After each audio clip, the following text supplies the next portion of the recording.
June, we got Whitney on the line here. What do you want to ask him? What advice would you give to a new investor who's conducting due diligence for the first time?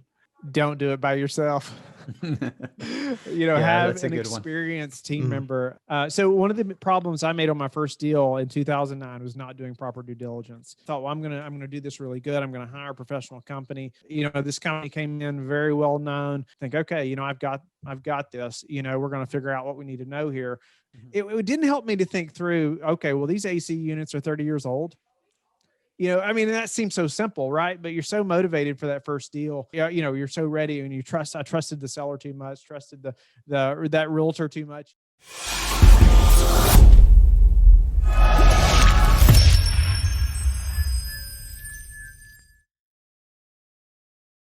Welcome to the Diary of an Apartment Investor podcast. I'm your host, Brian Briscoe with Four Oaks Capital. I'm super excited for today's show. It's one of our Ask the Expert episodes, and we have two absolutely amazing people on the line with us right now. We've got a man with a ton of experience in this and other businesses, Whitney Sewell, and a very motivated, aspiring investor, Jun Shin. So Whitney is the president of Life Bridge Capital, which is a syndicated multifamily investment firm with over $100 million in assets under management. He also hosts the Real Estate Syndication Show, a daily investment podcast where he has interviewed over 800 experts in the field.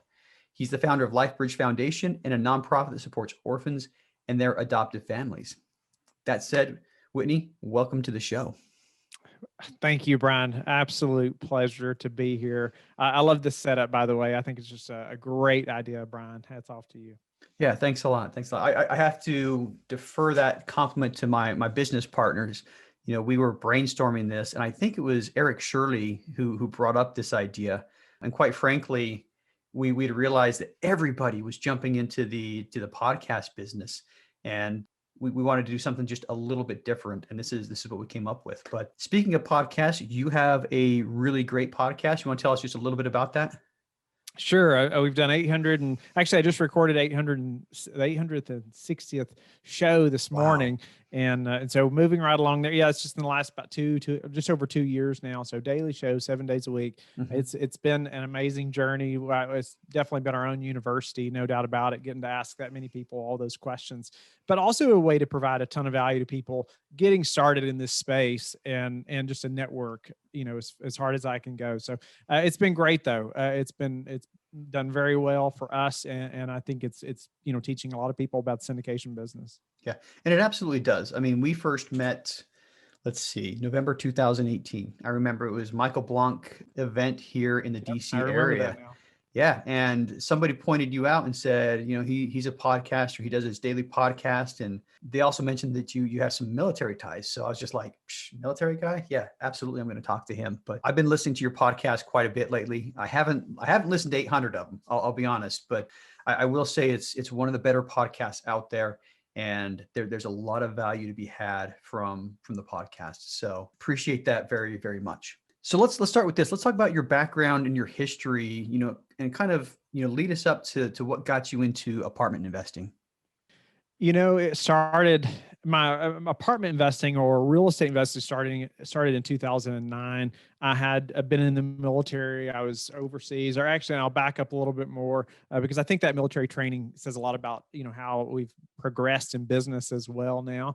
But back in March of 2001, I signed up, joined the National Guard at that time because I was still in high school, but had no idea, obviously, then that in just a few months, our nation would be at war, and I would be spending a year, very soon in Iraq, and really, just praying every day I get to go home. And unfortunately, not everyone in our squad made it home, so very fortunate to be home, but I'm very thankful for that military time as well. A lot of things learned there, and that, I just couldn't have received anywhere else. But one thing that I did learn there is it's just kind of like a never give up mentality. And it's so important, right? And Brian, you know that as well as anyone. I mean, when you're on the battlefield or it's not an option, right? There's other people that depend on you, and you have to perform. And so it was just, something that was key in what I learned in the military. But then also when I came home, try to figure out what I was going to do, for a career after coming back.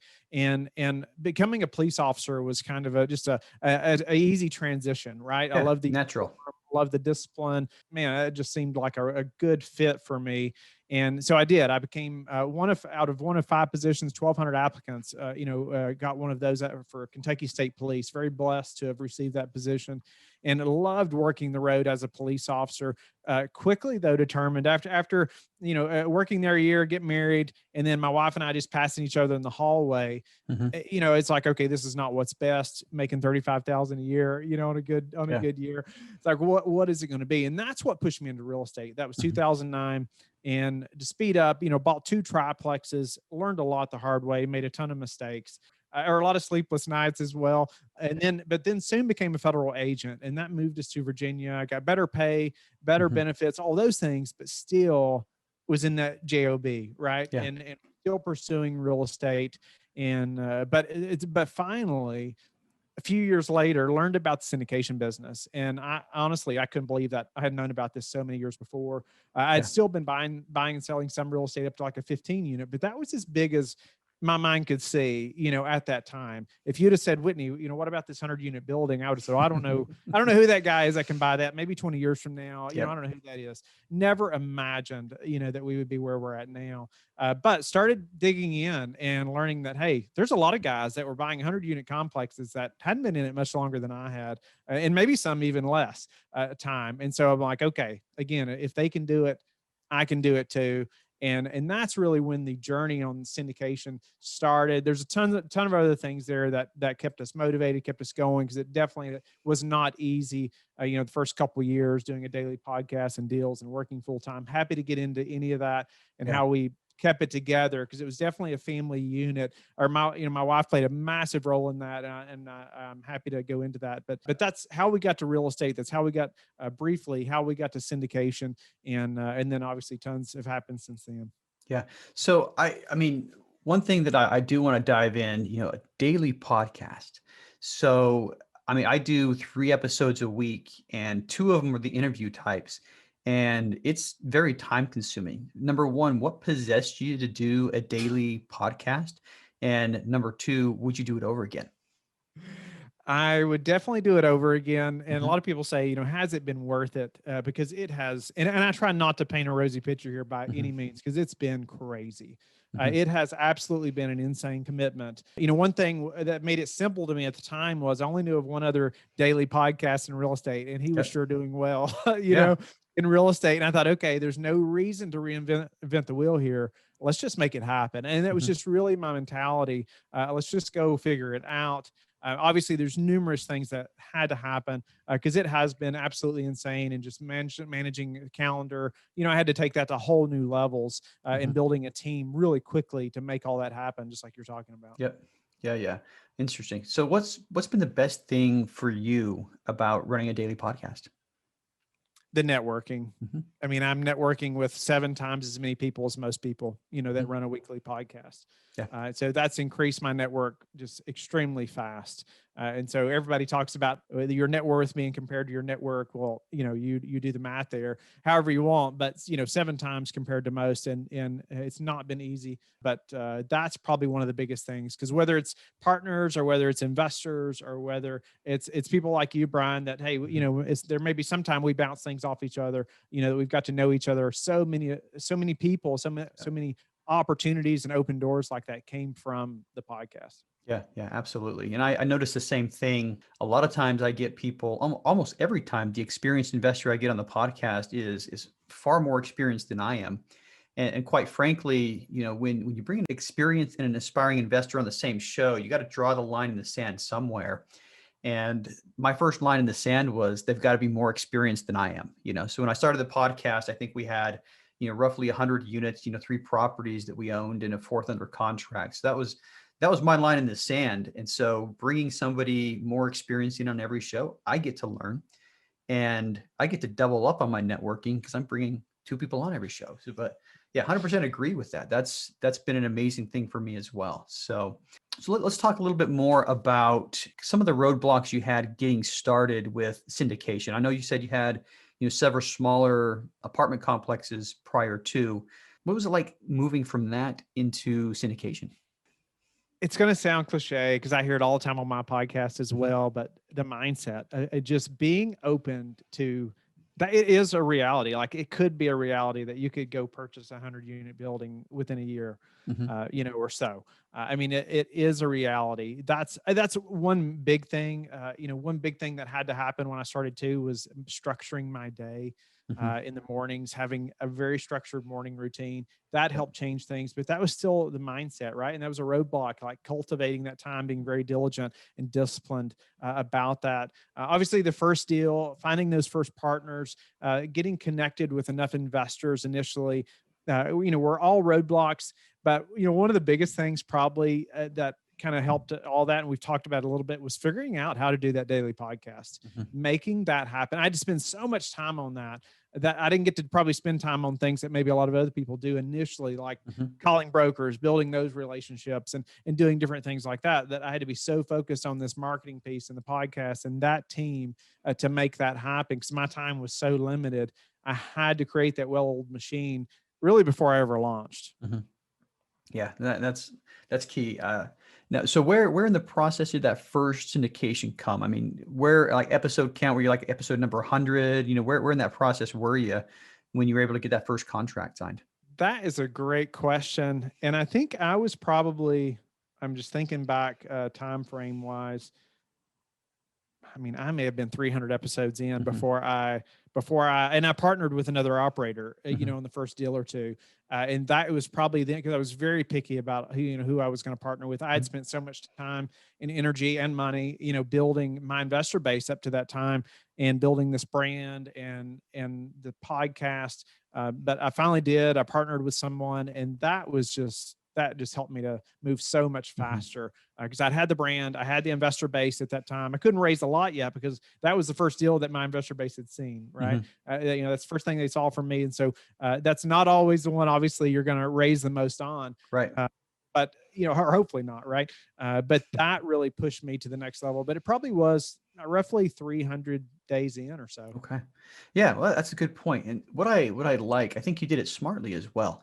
I mean, you said something that you were very particular on your partners, which is, I think absolutely crucial. You want to make sure you're linked up with somebody that you're compatible with, number one, but you also went with somebody who had experience already, an experienced operator, which I think is probably one of the best ways to basically to get into the business. No doubt. So, all right. Well, that said, you talked a little bit about your why and reason for doing all of this. Can we distill your big burning why down in a couple of sentences? Yes. So big burning why. When my wife and I moved to Virginia, we Mhm. were exposed to the thought of adoption, and, Mhm. and and we were listening to a pastor talk about how there's 160 million orphans in the world, 40 to 60 grand to bring one home. We had never even thought about adopting before, adopting a child. But on our way home that night, the only thing we could think of was why would we not? Yeah. And so that just has changed our lives completely. Within a week, we turned in an application to adopt from Ethiopia. 2 years later, our first son came home from Ethiopia. Within another 9 or 10 months, our second son came home through adoption, and Mhm. then about a year and a half ago, our daughter was born through adoption as well. But the first couple of those, it was such a struggle to pay for the adoption. I Mhm. mean, we had a failed placement, lost tons of money. I mean, just it's difficult, right? And so many families now that we talk to say, Whitney, that's more than I'm making a year. Yeah. How can I do that? And we're talking 160 million orphans in the world. I mean, it's just ridiculous that it's that burdensome to families that would make good parents. And so, our goal from the very beginning was also start a foundation that we've committed half of our personal profits to that will help these families with this burden, of Mhm. adoption. If they'll commit to bringing their child home, we want to commit to helping them financially. And it's incredible how the Lord's worked through that. It was formed this past year, and we've just yesterday talking to some other partners who are going to help us, find those families and help them in big ways. So it's neat to see that moving along. But that was a big why. Another part of that Mhm. that's crucial to people getting started. If you're going to, undertake something like a daily podcast, try to get in the syndication business, all this while you're working full time, you have kids, all these. I mean, my schedule was insane. Yeah. But I'll tell you, if it wasn't for my wife, and I still led a little bit to this earlier, we couldn't have done it. She's Mhm. not into real estate. However, she's very passionate about our why. right? Yeah. She's very passionate about that mission. And so that also helped her to stay focused, and then just helped us to paint a bigger picture for our children too, long term, when they see just week after week, daddy's not available, or ultimately except on Sundays, maybe Saturday afternoons, to do Hmm. anything. And that was the reality of it. But that why was so important to Yeah. all of us. Yeah, and the reason I ask about the big burning why is because I found in my life that's been the motivation. Before I had a deep seated burning why, in the center of my chest, I had a couple of rental properties, but it was more of a hobby than a business. And I think once I really wrapped my head around and got that burning why fueled up and going, that's when I started getting a lot of traction. And it's really what helped me create the discipline that you were talking about. And oh, by the way, for those who are listening, after I met Whitney in 2018, he had a calendar link. I don't remember how I scheduled, but contacted him. He's like, "Hey, let's get on the phone for a quick chat." I went to his calendar link, and his appointment started at like 5 o'clock in the morning. So he was open from like 5 to 7 in the morning, and then from 7 o'clock to like 10 p.m. every single day. So talking about work ethic, Whitney has done exactly what he said he did, waking up early, structuring his mornings, and basically building a dawn to dusk work schedule. So let's shift gears a slight bit here, and let's talk a little bit about, one of the deals you've run, or kind of an idea of what type of project you're looking for.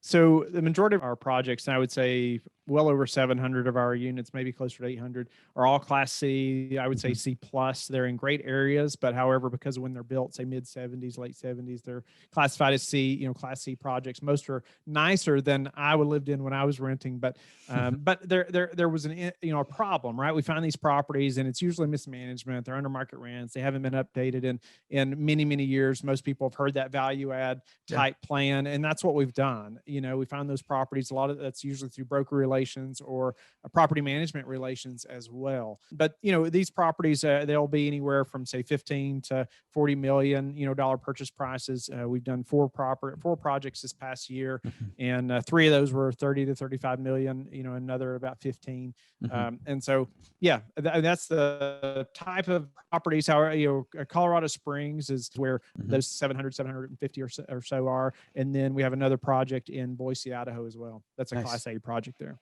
Both great markets. I spent some time in Colorado Springs, and incidentally, I'll be moving to Idaho in about 200 days. So Wow. yeah, not Boise, other side of the state, but both are amazing markets, and I know they're both growing extremely fast. So yeah, so I like it. I mean, C class value add.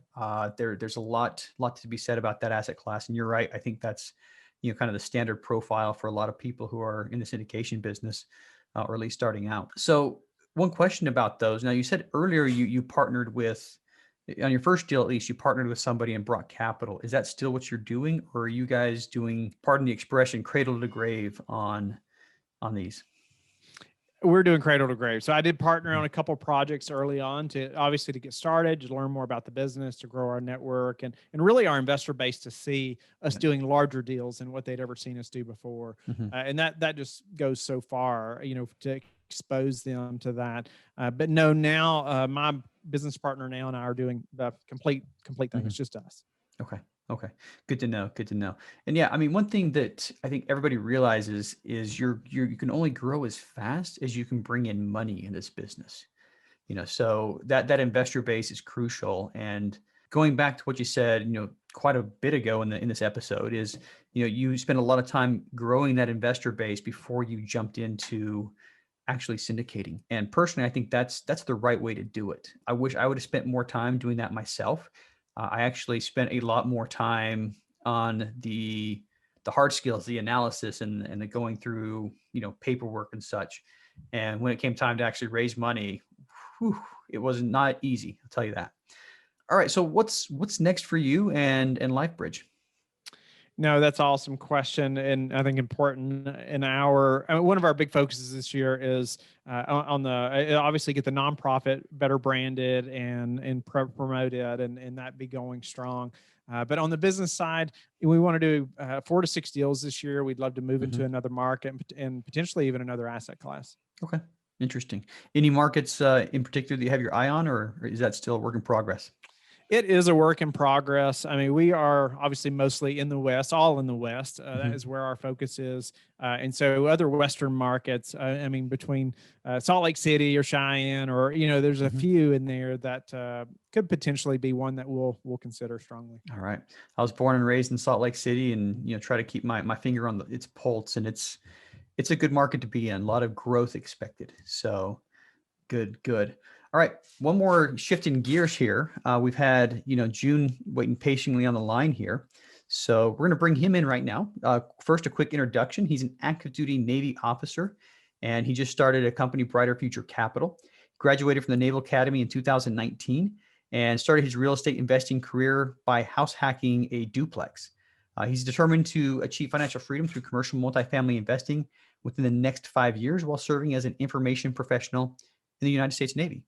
That said, Jun, welcome to the show. Thank you so much for having me, Brian. And, like I said before, what you're doing is amazing. I have a lot of friends who are in my age range, a lot of aspiring investors, more than the experience side. Yep. So they told me, all about it, how great it was, how they got to meet someone, that they want to be in the next few years. And it's just been great. I've been just waiting my turn to be on this awesome podcast. And I'm so glad to be here. Yeah. Hey, thanks a lot. I appreciate it. And I know, let's see, Julia is one of your business partners who's been on the show. And I mean, she was absolutely amazing. So good for you for finding a great partner like that. But I've been excited. I've seen you on social media for a while. And I think you went on, was it the ADPI podcast? Yes. Talking about your house hack. So for where you are, age wise, I mean, you graduated Naval Academy in 2019. So, shot in the dark, I'm going to assume you're 22, 23 years old. 24. 24. Oh, so you were one of the older guys going to the Naval Academy.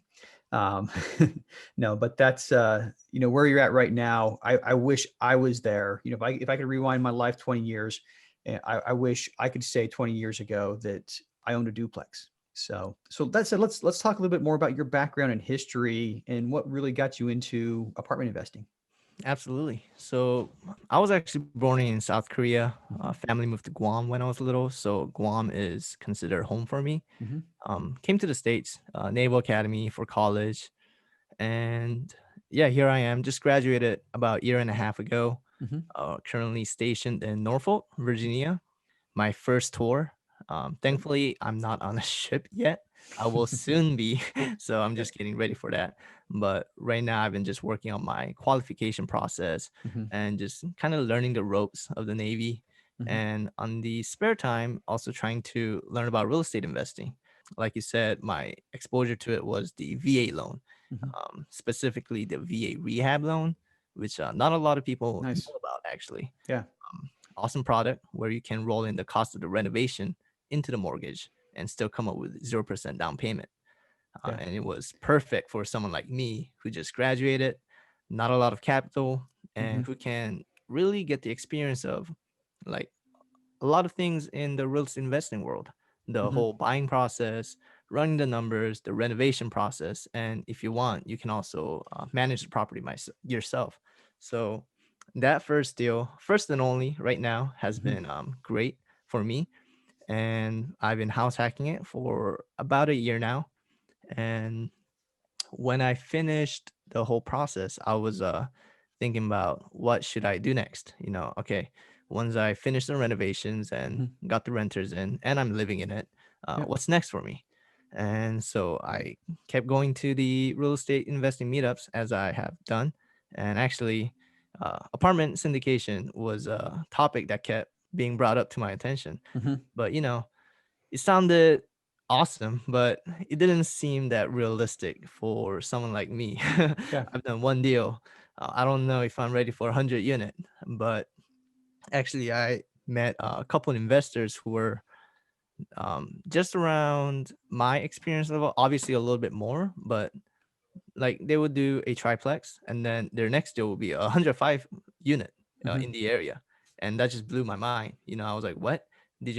How did you go from just residential owning one or two properties to managing or owning all these apartment complexes. And I was able to learn about the whole syndication business. Yeah. Went to a lot of conferences and started listening to podcasts like Whitney's Syndication Show. That was one of the first ones I discovered and still listen to. Yeah. And for the past few months, I've been just educating myself and trying to build a brand and investor base and hopefully do a deal in 2021. Nice. Yeah, I like that. I mean, you got a little bit of whiff of it and basically decided to jump all in, so good on you. So what's your big burning why? What's your big motivation for this? Yes. So actually, when I was in college at the Naval Academy, I knew nothing about real estate investing. I knew nothing about finances, actually, financially illiterate, going out all the time, credit card debt. And I mean, obviously it's just what I knew. And I didn't really think much about it until actually in senior year, I was diagnosed with cancer, and I'm all healthy now and I'm good. But when it happened at the time, I was, everything was just basically, nothing really mattered except for me and people that I care about. So I did a lot of self-reflection and came to realize that when something like this were to happen again to someone I love, I want to make sure that, I want to be there for them. Yeah. And it was really hard because my family was in Guam and I was in Maryland, going through the process. Thankfully, the cancer itself, the type of cancer was not very, very high likelihood of success in terms of being recovered. So I was never really too worried about actually, getting too sick, but just, the idea that I was away from, people I love, and I know they were worried and hurting was very stressful for me. So that's when I started to really just read about financial literacy. Was one of the topics I decided to get into and become, hopefully one day, become financially free and live my life on my own terms, basically. So as I kept reading books, discovered real estate investing, that's how I was able to learn about the house hacking and VA loan. And that's why I decided to jump in it right after graduation. And once I learned about apartment syndication, the ability to scale so much faster, I thought it was the best way overall to get to financial independence, the quick way. Well, that's powerful right there. First of all, I'm glad you're healthy now. Can't imagine having gone through that, but going through that like you did and coming out on the other side saying, I want to help other people is just powerful and it's amazing, and hats off to you. That said, let's help you along in that apartment investing journey. And June, we got Whitney on the line here. What do you want to ask him? Thank you. I thanked you, Brian, earlier, but I also want to thank you, Whitney, because you were one of the first figures in the apartment syndication world that I came across. Like I said, or before we went online, that I first heard you speak at our local meetup, and we got connected on Bigger Pockets. We didn't say anything, but I just added you, say thank you. I love your show, and I'm very excited to be here. And I also want to say that you actually inspire me a lot to also give back to the cause that I care about, because when I learned about how you donate 50% of your profits into adoption and things like that, I was like, wow, like that is another way to give back that I never thought about. So actually, you inspire me a lot to personally donate 20% of my profits to help children with cancer. Obviously, I'm not there yet, but and I hope to increase the number over the years. But I just want to say thank you so much. That's incredible. Thank you for sharing that. That's a win in my book right there, just to encourage you to give back and others. So thank you. Okay, actually, speaking of that topic, my first question is related to that. So, how do you streamline that process of giving back? You mentioned briefly earlier about foundation. Is there any software you use? Is it done manually, or like the timeline of it? Can you just talk a little bit about it? It's been a whole new learning ball game for me, running a foundation or starting a foundation. There's been a lot to learn there. A couple team members have also had to learn a lot. But that's been it's kind of its own separate thing over here, and obviously that's something I'm doing. My whole team's not doing that. They're not required to do that, of course. But ultimately it's not that complicated. And to at least get started, like we wanted to start giving as quickly as possible. And so we got the foundation started. That took some time, find somebody to help me with that, make sure we're doing it legal, there's no gray area and that it's done properly. And then ultimately it was almost the end of the year last year before we're like, okay, this is what we need to give this year. Cause it was almost the end before the foundation was formed, so we had to wait for that. We gave, and then now ultimately we've created other partnerships and really people that helped us when we were adopting early on. And now we've reached back out to say, hey, this is what the Lord's led us to do. And we just wonder if there's a way for us to partner, because just the application process and thinking through what families do we help and how much do you help? And, it's hard, right? Turning people away or helping some more than others. And so since we don't have that figured out just yet, we don't want to wait to give. And so we'll partner with a couple of other of these nonprofits who already have families that are in need. They're in the process. They're ready to go. And we'll be able to help speed that process up, or also help encourage people, like providing what we want to do, provide a matching grant for those families so they can quickly, it'll encourage them to get started in the process, right? So maybe they, they're have that mindset of we can't come up with the amount 40 to 60 grand, but if they already knew they had a matching grant to do a fundraiser and we helped them with a fundraiser, then it may encourage them to go ahead and take the plunge to make it happen, and help them commit. And so nothing too complicated on the financial side, other than and now pay myself, I pay the foundation, so now it's a lot easier. But getting started, it wasn't that way. We had to wait to get the foundation started and things like that. Nice. Awesome. Thank you. I'll definitely have to do more research on that part, but that made it a lot more simpler in my head. So thank you for that. Also, right now, very hot market, I'm sure, across the US in general. I've been having a hard time actually trying to always getting outbid by other investors, and just whenever a property is listed and I contact brokers, it's just been hard getting information, especially with lack of experience. So I wanted to ask you, what percentage of the deals that you do are found off market, and do you have any advice on how I should go about finding these? Yeah. So, first, what kind of properties are you looking for? Like, what are you, when you say like you're looking at some, you're underwriting, you want to make an offer, what type of deal is that? My partners and I are looking at around 40 to 80 unit or 100 unit C properties in my local area, actually, under around 4 million, 2 to 4 million. Mhm. Okay. All of ours are through brokers. They are. I mean, those broker relations have been just crucial. And we spent a lot of time on those broker relations, especially after we've done numerous deals. That becomes a lot easier. And now we're not having the burdens that you are to some extent. But to back up, let's talk about your team a little bit. You said your partners, you're looking for 40 to 80 unit properties. Who are your partners and what's their experience? Absolutely. So actually, they were on this podcast as well, Brian, Mauricio and Princess. We met on Dealmakers Live, and they are based in California.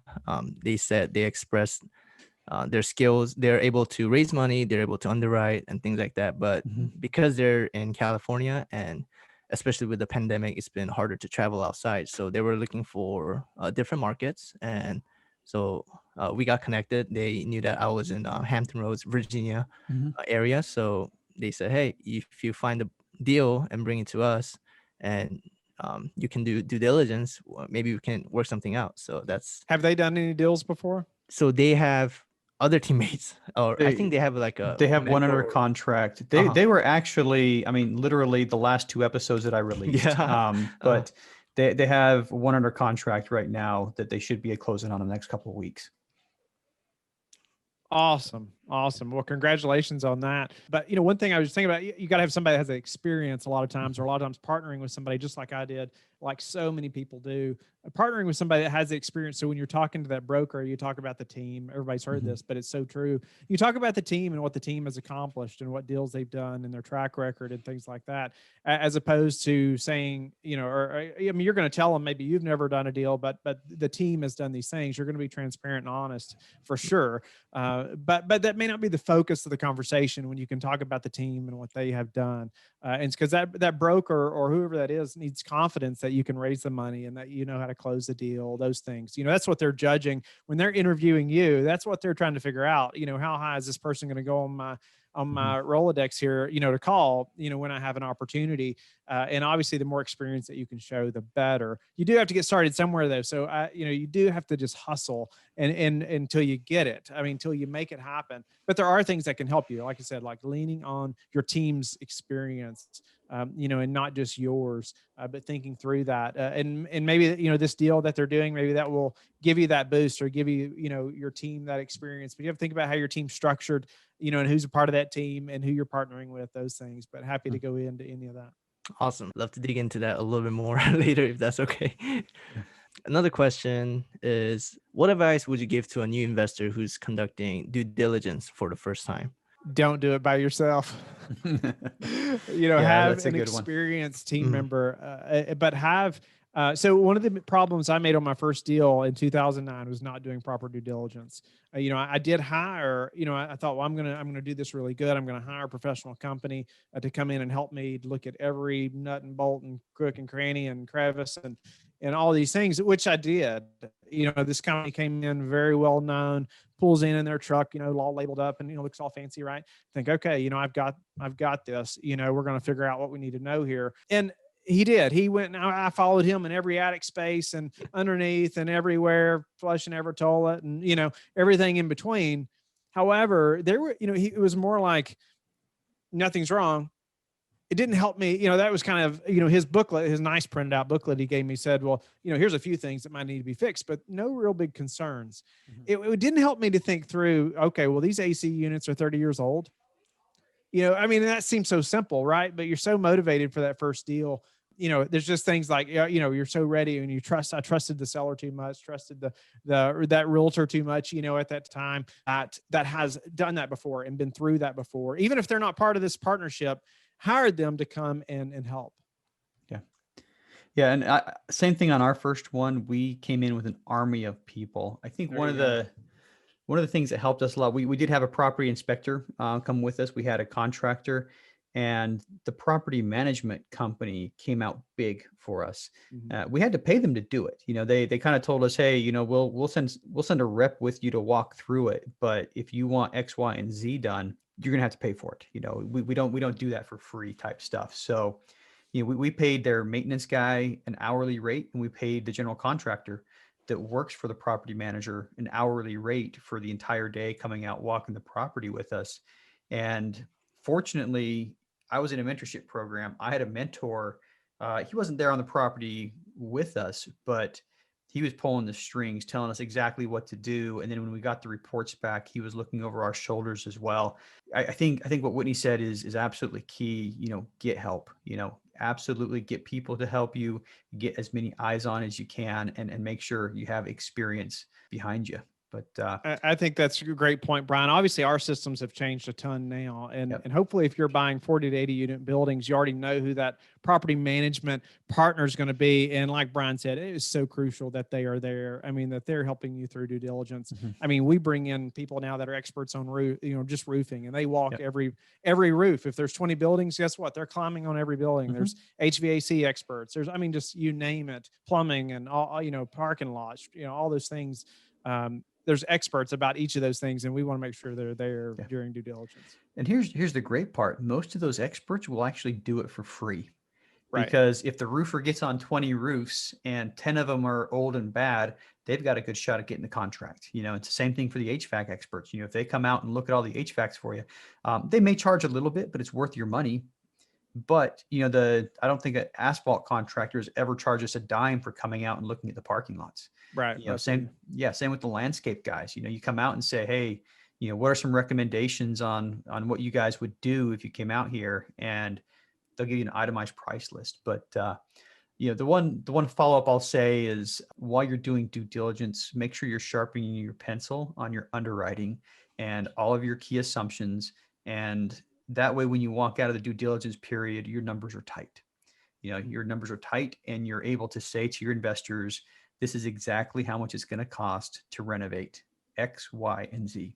And that way you'll make sure that you're properly funded. That said, June, we got time for one more question. Okay. Did you have a mentor?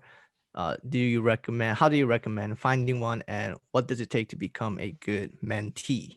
It's a great question, and it's talked about so much in our industry, and there's so many different viewpoints on this.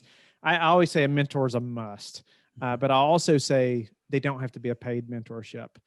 There's many good paid mentorships. There's many paid ones that are not so good, as well, as I'm sure Brian has heard or talked to many people in a lot of different programs like I have. Vetting that person is so crucial. A few things that were very important to me when I was looking for a mentor is finding somebody that's in the business right now. They've done it. They're in the business right now. They didn't make it big 10 years ago, or been in real estate for 30 years. And all of a sudden they retired 10 years ago. Now they're just mentoring. I wanted somebody that was active. I also wanted somebody that I could speak to one-on-one. I didn't want somebody that had a team of, and this is not always bad, but it just was my preference that they didn't have a team of coaches under them. And I never got to speak to that person, or it was like a group call once a month or once a quarter or something like that. I wanted that one-on-one. So, we could hash out things that were happening with me right then. And I could ask those important questions kind of when I needed to. And, one thing I like to think about too, when I first signed up for a mentoring, I think my first month was like $12,500. And to us at that time, it was such a big commitment. I mean, we were starting another adoption process. We had lots of things happening.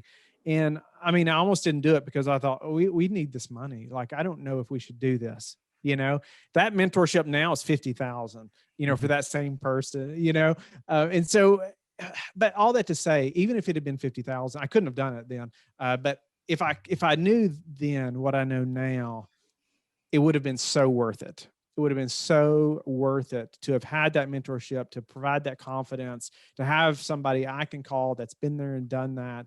So many times, there's people in this business who really question me about different things, especially doing a daily podcast, people that I really respected and thought, maybe I should listen to them. And he was like, Whitney, that's why you have to do it, but that's all it took. And there's numerous times that happened to help me to stay encouraged, and keep going. Right. But I say that to say too, it doesn't have to be a paid mentorship.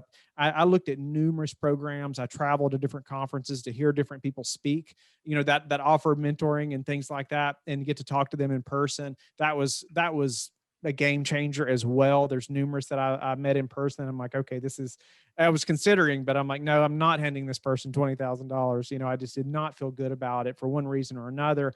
While I know many others who have done really well in that program. So you have to kind of assess that. Another thing I did was go to Bigger Pockets, find people that are in that program. And I asked them, hey, do you mind to have a call just for me to ask you some questions about your experience? Numerous people were willing to talk to me, about that coaching program. And still I learned, different things about different mentors that helped me to guide that decision to finally one I feel like was perfect for me, and has been, and created a great relationship, now and moving forward. But as far as being a great mentee, just know that the burden's on you to make it happen. True. And I mean, my mentor, he does no hand holding, and I make that clear to people. He's going to help you, every way you can, but he's not going to call you and say, hey, June, have you been working on this? Have you got this done? Or, that's just not going to happen for most programs, I don't think. But you have to be willing to be driven. I like this, Henry David Thoreau. He says, you cannot dream yourself into character. You must hammer and forge yourself in one. And that's me. I mean, it really was like hammer and forging to make this happen where we're at now. And I'm continuing to hammer and forge, but even finding that mentor and being a good mentee, I just had to be willing to push as hard as I can and not quit, just like you've had to do through the Naval Academy and, different experiences that you're going to have as well. Yeah. That perfect answer. I mean, definitely vet it out. I'll tell you, I paid 25 grand for the coaching program I went through. And looking at it almost 3 years later, the only thing I would have done differently is I would have signed up 10 years ago. I mean, That's right. that's the Yeah. my honest opinion of it. Was the coaching program I went through perfect? No, it wasn't, but it worked. And really, I made it work is what Right. happened. And a lot of people who talk to me about it, I say the same thing. I'm like, look, if you're willing to make it work, it'll work. And that's absolute key to where I am right now. And I've said many times, I think it's accelerated my success. Without coaching, my first multifamily deal probably would have been somewhere around a 6 or an 8 unit with a 6-figure price tag. So our first apartment complex syndication was a 55 unit with a $4 million price tag. So that was the difference between, me no coaching and me with coaching. But that said, we're pretty much out of time. I want to thank both of you guys one more time for giving me some time today on the show. This has been an amazing discussion. One more question for each of you, and Whitney, go first. How can our investors learn more about you? lifebridgecapital.com. You can learn a lot about our team there and the deals that we've done. Also, you can email me at whitney@lifebridgecapital.com. You can call or text 540-585-4338, and look forward to speaking with you.